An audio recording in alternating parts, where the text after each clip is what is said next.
Oh, hi. My name is Ben. Welcome to Ben's Language Lab. As we know, stories are one of the best ways to improve at a language, and stories with pictures, like these, are even better. So today we're going to read a comic together. This video is meant for beginner-level English learners, and so if you need, there are subtitles available, or you can see the entire transcript on benslanguagelab.com. Make sure you subscribe to see more videos just like this one. For now, all you need to do is watch, listen, and enjoy. We're still reading Tintin and Red Rackham's Treasure. And if you haven't seen the other episodes or the previous series, make sure that you find those in the links in the description so that you can watch from the beginning. Let's start learning. So remember, last time they were on the boat. Tintin and Haddock are on the boat, and they're trying to figure out who is stealing the food and the whiskey. Somebody stole chicken, somebody stole whiskey and biscuits. All of these things have been stolen in the last past day, I believe. And so let's try to figure out who it is. Oh yeah, and there were all of these steel plates. It's a big mystery. Oh, and my tablet disconnected again. This is so annoying. Sorry. Allow me to reconnect my tablet so that you can see the next page along with me. Select window. There we go. Now we can see. And so they're out on the ship's deck, which is this here, the deck of the ship. And they're walking along and they go, "Oh, Snowy!" He looks loopy. He's all twisted around. And then Tintin comes up to him and says, "Great snakes! Why, he's drunk." Yeah, you can see. Okay. Because Snowy is very tipsy. He's been drinking. Right? He's drunk. "Snowy, what have you done?" "Oof, your breath smells like whiskey." Because he smells his breath. Ugh, and it smells very strongly of whiskey, right? And so he goes, "Oh, God." And then, "Now, come on, show us where you found the whiskey." He's now trying to figure out what's happening because they're looking for the whiskey, right? Somebody stole the whiskey. And then Snowy says, "All right, you want a drink too? You want some whiskey? It's good." And then, "Look, here it is. It's on the wall." And then they go, "Oh, okay, so it wasn't Snowy. See, the bottle must have smashed up there." He's pointing upwards, right? So this is all the liquid dripping down. It's dripping. Drip, drip, drip. Right, the drops of liquid. Those are my drops of whiskey. And so he's pointing up. "Let's go investigate. The bottle must have smashed up there." So they go up. They climb the ladder here. They climb up here. They're going back, and then Tintin goes, "Huh!" He looks surprised, right? "Oh, look there! Blistering barnacles if I ever catch him!" Now, Haddock is now angry because it's his whiskey. He smashed his whiskey. That's so mean. But then suddenly Tintin says, "Shh, listen. Listen." And then we hear,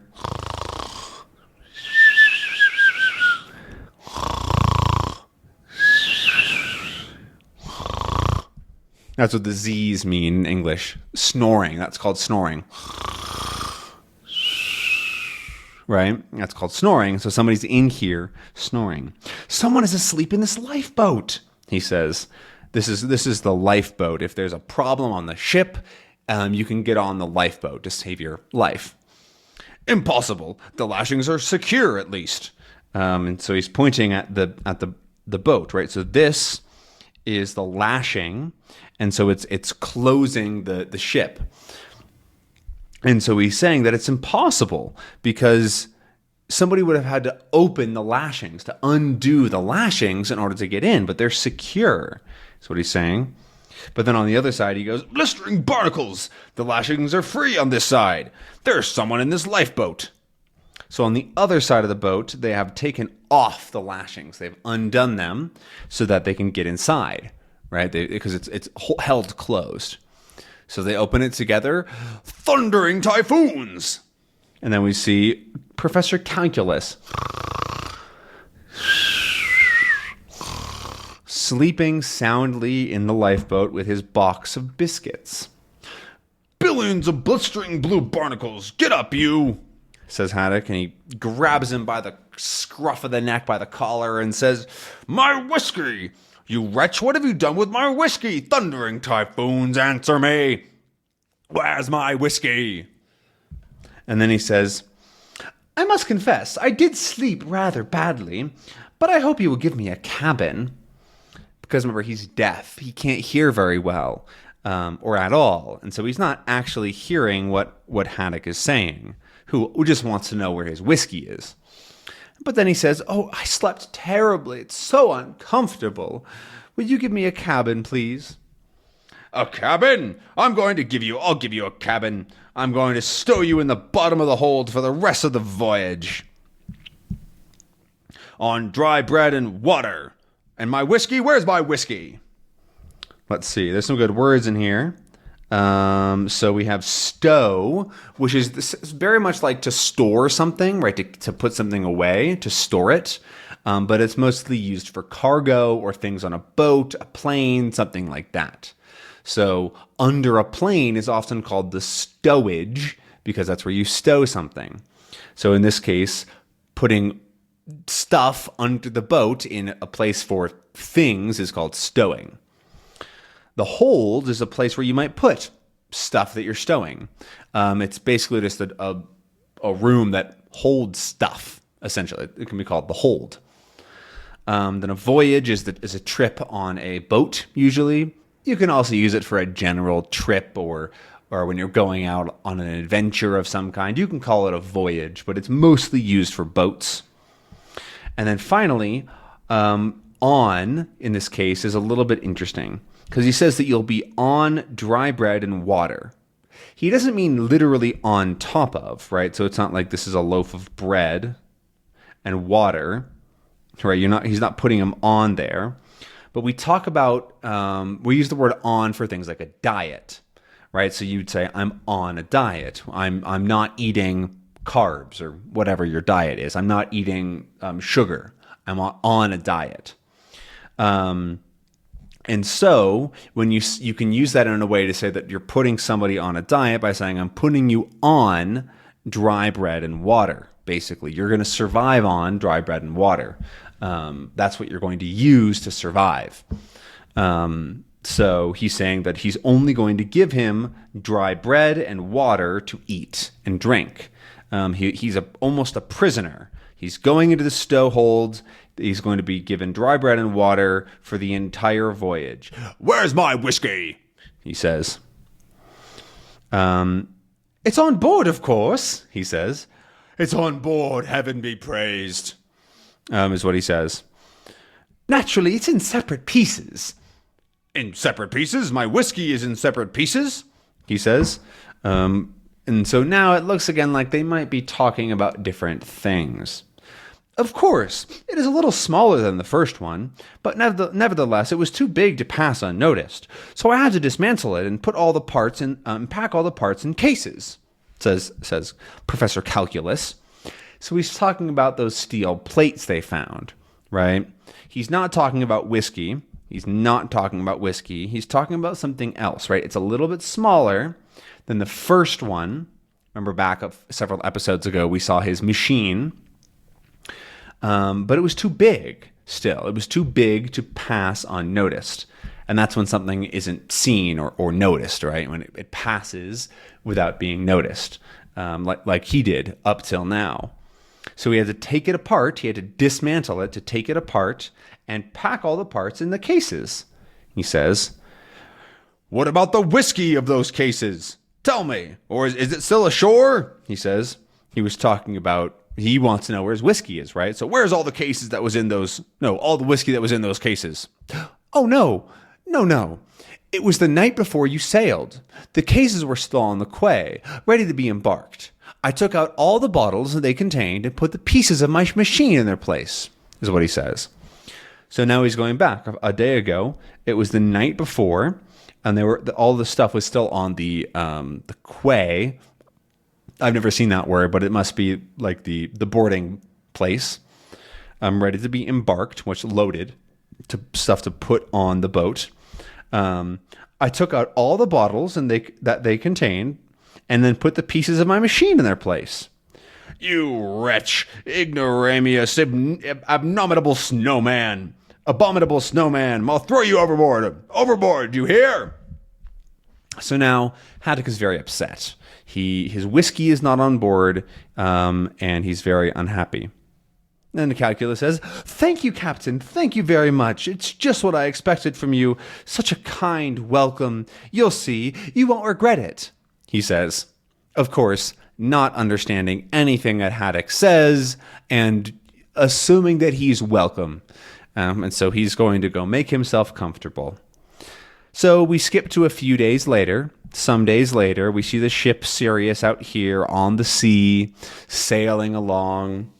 And then we see Haddock and Tintin in a map room. So this is a map. And they're like in a cabin or a room to talk about the map. We see they have a ruler and a compass to be able to measure things on the map and understand where they're going. "Look, we have reached the position indicated by the parchments. We should soon see the island off which the unicorn sank." Isn't the island marked on any charts? And so they're talking about the last series when they found the location, because they know where the location is on the map, and so they're sailing in that direction. And so they're in the position indicated, right? That's shown, and we should soon see the island off which. My pencil.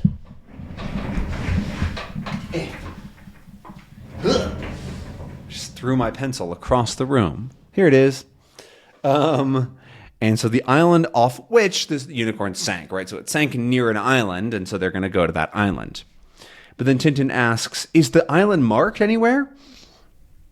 Do people know about the island?" "No, but that sometimes happens with small, unimportant islands. Come on, we'll see if we can try to spot it," he says. And so the island that they're looking for is like here. There's no mark. Right? There's an island here, there's one here, but there's nothing here, is what they're talking about. Because it's small and unimportant, is what he's saying. It doesn't matter very much.